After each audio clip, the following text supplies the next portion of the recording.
Bonjour et bienvenue dans cette émission Opinion dédiée à la Fédération Wallonne de l'Agriculture. Dans cette émission, nous allons vous parler de l'installation des jeunes en agriculture. Vous allez le voir, pour mener à bien son projet, il faut être bien informé, bien entouré et bien accompagné. Et pour cela, nous allons voir 3 agriculteurs qui sont fraîchement installés.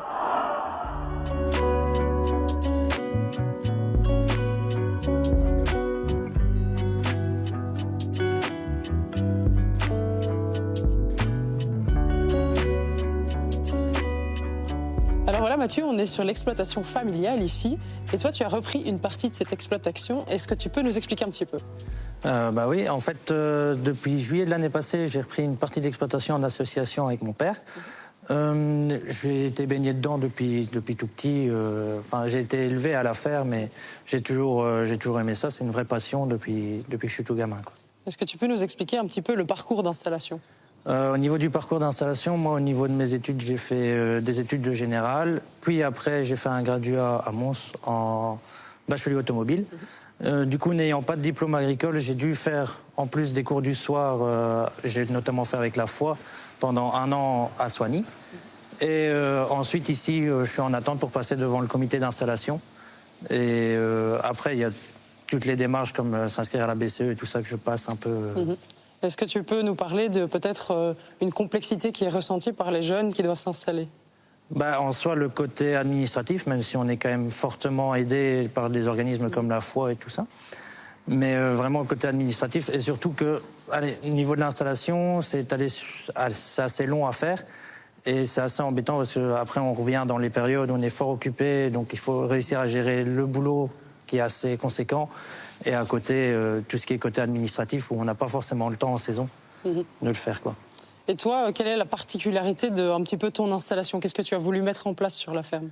En fait, vu qu'on a la ferme et le côté entreprise travaux pourtières, en plus on a ici cette année, l'année passée, on a regardé avec une usine à légumes pour travailler avec eux, pour faire du spot spraying avec une toute nouvelle machine qui s'appelle l'EcoRobotics, qui est pas encore trop répandue dans nos régions, même si ça commence à s'étendre tout doucement, quoi.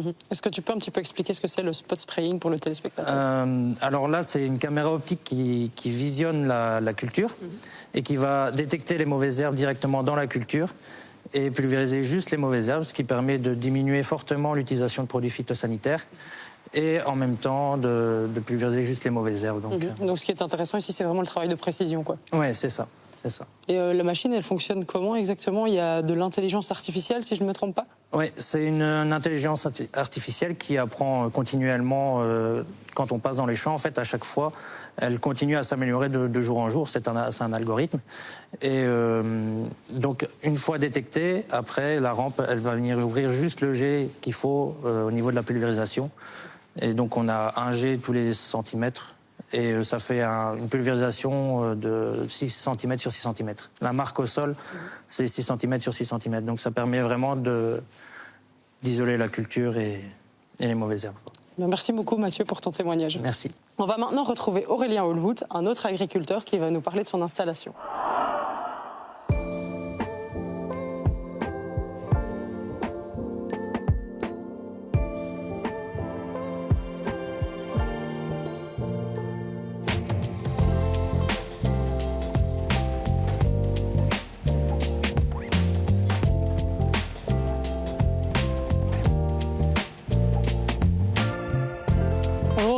Bonjour.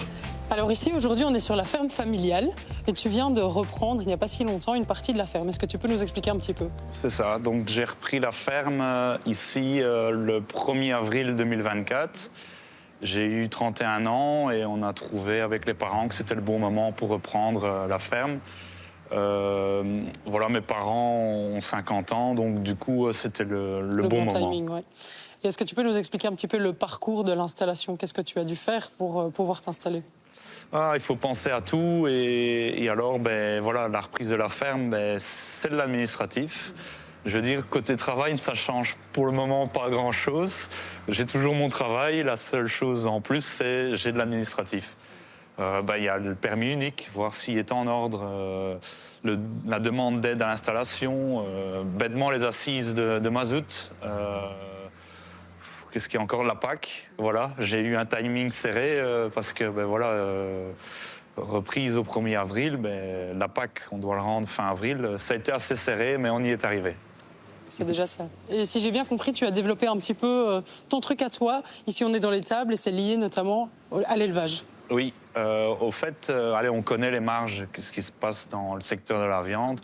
On connaît le secteur est en crise et voilà, j'ai un tempérament où je me questionne. Je vais voir un petit peu tout ce qui va et ce qui ne va pas.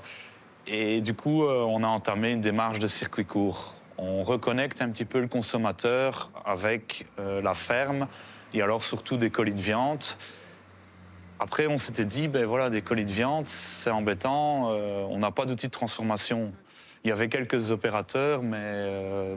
Comment vous avez mis ça en place alors? Voilà, on n'avait pas la carte pour pouvoir le faire. Après, c'est via un contact d'une personne qui m'a sonné. Il y avait des réunions via les parcs naturels des Plains de l'Escaut et des Pays des Collines. Et ils ont créé un petit groupe de travail. Et ainsi, j'ai participé à ça. Et un petit peu à la fois, on a développé l'idée qu'on avait besoin d'un atelier de circuit court pour la découpe de viande. De là est venue alors l'idée de mettre en place. Et ça est devenu Wapikop. Donc c'est une belle réalisation pour toi, ce projet-là. Oui, allez, j'ai mon travail à la ferme, mais voilà, je voulais, de tout le contexte qu'on a connu de crise, mettre en place quelque chose qui valorise et on sent une valorisation, même personnelle.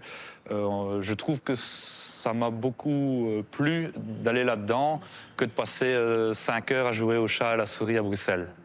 Merci beaucoup Aurélien pour ton témoignage.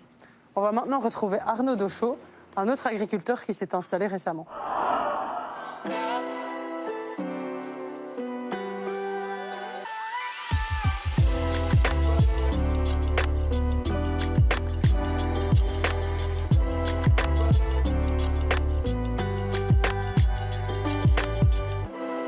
Bonjour Arnaud. Bonjour.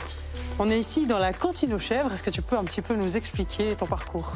Écoute, moi ici, donc, ça fait maintenant 5 ans que je suis installé. Donc, j'ai commencé en octobre 2019 avec 8 chèvres. Et là maintenant, comme tu peux le voir, on a bien augmenté, on est une grande famille. Mais alors c'est vrai que les chèvres, c'est tout nouveau sur l'exploitation. Et c'est vraiment un animal que moi-même j'ai découvert. Et c'est vraiment une passion. Voilà, donc c'est vraiment tout nouveau pour l'exploitation. Et au niveau de ton parcours d'installation, est-ce que tu peux nous expliquer un petit peu les démarches, comment tu l'as ressenti, ce qui s'est passé pour toi? Alors ici, donc, pour pouvoir me lancer, ici en tant qu'indépendant, j'ai fait les cours du soir à la FUGEA, donc les cours A et les cours B, et j'ai fait ça une année complète sur hâte. Et voilà, c'est ce qui m'a permis en tout cas moi de me lancer, d'avoir la gestion pour lancer l'activité. Et au niveau de tout ce qui est démarche peut-être plus administratif, etc., comment ça s'est passé pour toi? Ça, à ce niveau-là, c'est un peu le parcours du combattant. Ça prend beaucoup de temps. Il faut beaucoup se mettre derrière pour toujours relancer. Mais voilà, à ce niveau-là, finalement, c'était quand même quelque chose qui s'est fait naturellement. J'ai été très bien suivi par la CGPA qui quand j'avais une question, était là pour m'aider. Et donc, c'est beaucoup eux qui ont fait plus pour moi. Et moi, voilà, moi, je me suis occupé vraiment de ce que je savais faire, plus les chèvres et le fromage. Ouais, donc c'est vraiment important d'être bien accompagné aussi dans son parcours. Ça énormément, parce que quand on se lance là-dedans, qu'on est jeune, on a vu un petit peu en théorie, mais en pratique, finalement, on est un peu perdu. Donc on doit réellement être accompagné, parce que tout seul, je ne pense pas qu'on sait réellement faire les démarches soi-même correctement. Et donc toi, ici, tu as toutes ces chèvres, mais qu'est-ce qui se passe après? Quel est le produit fini? Donc ici, j'ai une 60aine de laitières et quelques chevrettes et quelques boucs à l'année. Mais par contre, donc vraiment, les 60 laitières, on les traite ici tous les matins. Et alors, la fromagerie ici derrière, c'est là où je transforme l'intégralité de mon lait en divers fromages frais. Et après, j'ai mes points de vente dans la région et j'ai un petit magasin à la ferme. Et donc vraiment, voilà, le produit fini peut se retrouver directement ici. Mais donc le fromage frais de chèvre, décliné en différentes saveurs, c'est vraiment ce que je propose aux clients finaux. Et donc c'est une belle histoire d'amour entre tes chèvres et toi. C'est ça. Et puis ce que j'aime beaucoup, c'est justement quand les gens viennent ici à la ferme, c'est de présenter un peu le projet. Ils voient les animaux, ils sont en toute transparence. Ils voient vraiment le circuit très court. Les animaux sont là, on les traite ici à côté, on transforme le produit ici derrière. Et on le vend directement ici, donc c'est vraiment, on aime bien montrer justement de A à Z comment c'est fait. C'est un très beau projet en tout cas. Merci beaucoup. Merci beaucoup pour ton témoignage. Avec plaisir. C'est déjà ici que se clôture cette émission. Vous l'aurez remarqué, le parcours de l'installation n'est pas de tout repos pour nos jeunes agriculteurs et horticulteurs. C'est souvent la passion qui mène à bien leur projet. Et c'est déjà ici que je vous laisse. Je vous remercie de nous suivre et à bientôt.